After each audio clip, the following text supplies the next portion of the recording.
재즈, 그 자유로움에 대하여.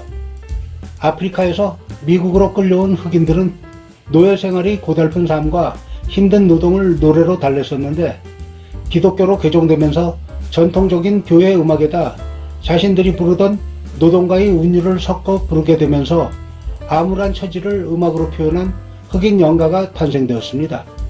그 후 흑인 연가는 우울하며 슬픈 분위기를 풍기는 블루스 음악으로 발전하게 되었으며, 세월이 지나면서 블루스를 기반으로 한 재즈, 리듬앤 블루스, 로큰롤 같은 새로운 장르들이 만들어지게 되었습니다. 그 중에서도 재즈는 아프리카 음악의 감각을 일치하는 흑인 특유의 음악이라고 할 수 있겠는데, 클래식의 경우에는 악보에 담긴 작곡자의 의도가 제일 중요하지만 재즈는 연주자의 표현이 가장 중요한 요소라고 하겠습니다. 그래서 재즈 연주를 목적으로 작곡된 명곡들도 많이 나왔지만, 아무리 재즈의 명곡이라 하더라도 연주자에게 재즈에 대한 감각과 표현력이 없다면 그 연주는 재즈가 아니라고 하는 것처럼, 재즈를 듣는 사람들은 곡을 듣기보다는 연주자의 감각적이며 즉흥 연주를 통한 창조성과 활력, 그 자체를 감상의 대상으로 하고 있다고 하겠습니다. 그러므로 오프비트의 리듬에서 나온 스윙 감각, 연주자의 개성을 많이 살린 사운드와 프레이징, 이런 것들이 중요한 재즈와 달리 곡의 형식이나 곡 그 자체를 가리키는 클래식 음악과는 근본적인 것부터 다르다고 할 수 있겠습니다. 그리고 재즈는 모든 음악 중에서 가장 자유로운 표현이 허용됨으로써 사람들마다 재즈에 대한 생각이 상당히 달라집니다. 같은 연주에 대해서도 어떤 사람은 아주 뛰어난 클래식 작품의 연주에 뒤지지 않는 음악 예술로 평가하지만, 또 다른 사람은 그냥 잠시 스쳐가는 유행음악 정도로 이해하는 예는 얼마든지 있을 수 있습니다.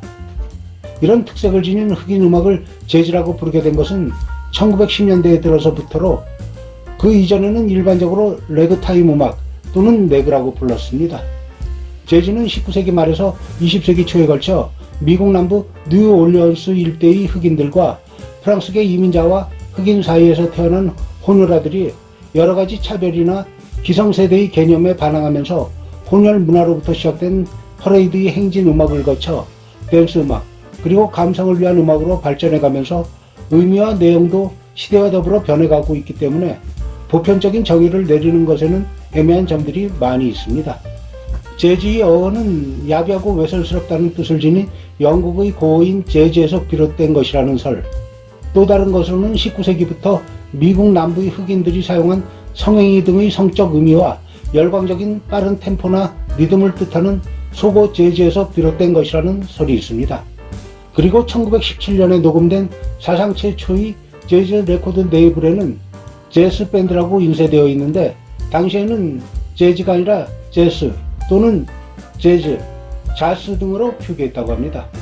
재즈는 세월이 흐르면서 세대가 바뀜에 따라 연주 스타일도 변화해 왔으며, 그 특징에 따라 어떤 스타일이라고 하거나 발생지의 지명을 붙여서 부르기도 했는데, 그 명칭들을 발생 순서로 보면 1세대 뉴올리언스 재즈는 초기 소편성에 의한 집단 즉흥 연주 형식이고, 2세대 딕실랜드 재즈는 밴드보다는 솔로 연주에 중점을 둔 스타일이며, 3세대 빅밴드 재즈는 소편성을 확대한 10여 명의 오케스트라로 주로 댄스홀에서 연주되었기 때문에 댄스 밴드라고도 했습니다.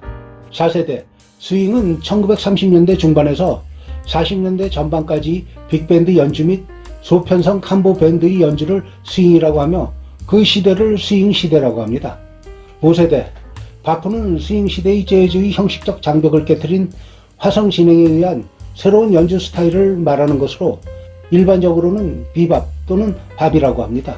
6세대 모던 재즈는 바프 수법으로 된 1950년대 재즈를 총칭한 것이며, 7세대 전위 재즈는 주로 서구적인 박자, 화성, 조성의 개념을 탈피하여 새로운 스타일의 사운드를 추구하는 연주 형태라고 하겠습니다.